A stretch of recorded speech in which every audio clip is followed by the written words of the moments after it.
Hey, it's CM Doc, and I'm back asking creators around the same question I've been asking all weekend. Today we have some of the guys from Endless Realms who want to pan the books and stuff.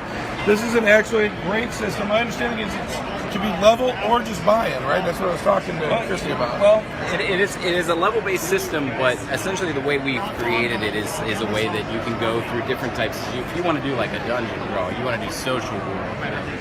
Absolutely. People are saying hi while we're doing it. Yeah, no, it's great.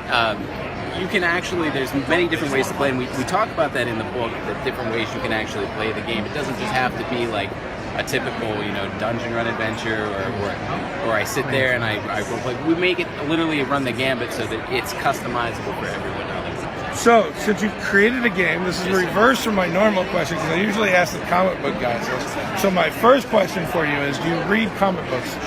Not religiously, but those are ones that you follow quite a long. A long time ago when I was younger, I was into DC. I don't do it as much now. One, I don't have much time because I spend all my time doing things like this.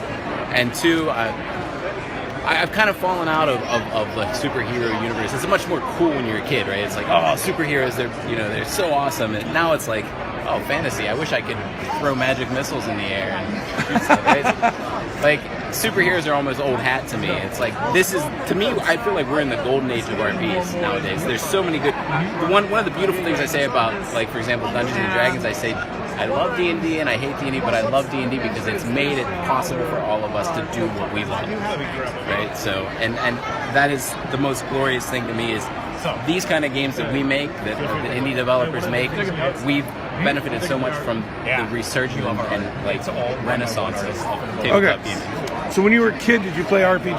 Yes. So we're not going to be talking in this round. We're going to plug them for you. No, that's but cool. So do they relate for you?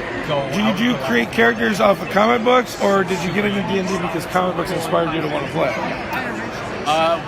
Getting into gaming actually came about from reading books. I used to read back when Dragonlance and stuff was around, right? Great series. Yes. Great series. Tracy and Margaret, amazing writers. I can't talk enough about how that influenced me in terms of just wanting to play games. The Forgotten Realms lore too, Ed Greenwood and Ari Salvatore. Those are all authors I used to read a bunch, and that's what really got me into gaming. So for me, it was as a transition from reading the fantasy stories and into creating and playing games. I'm a lot like you. So we'll give you a couple seconds. Plug. Where can they find you? Where can they see you? Go back to him. Absolutely. So we are actually on both DriveThruRPG and Amazon.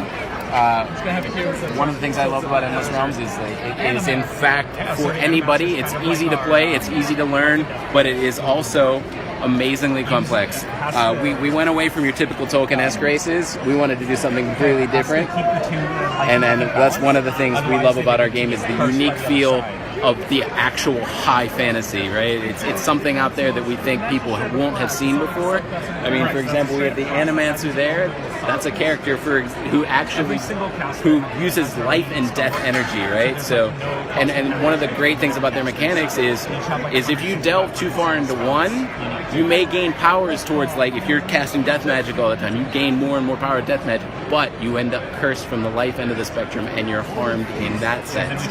So if you're keeping balance, it's actually the best for you, but there are times where it may benefit you to delve deeper into one area, right? So again, another thing about a world is I think it's all about balance. Yeah, absolutely. Feel free to come through. There's a couple of different races. That's the Calamir. Actually somewhat inspired from kind of almost Diablo lore in a lot of ways, because they come from a world called Eternitus, which is essentially a world of heaven and hell, if you think about it, but it's not really what we would consider heaven and hell.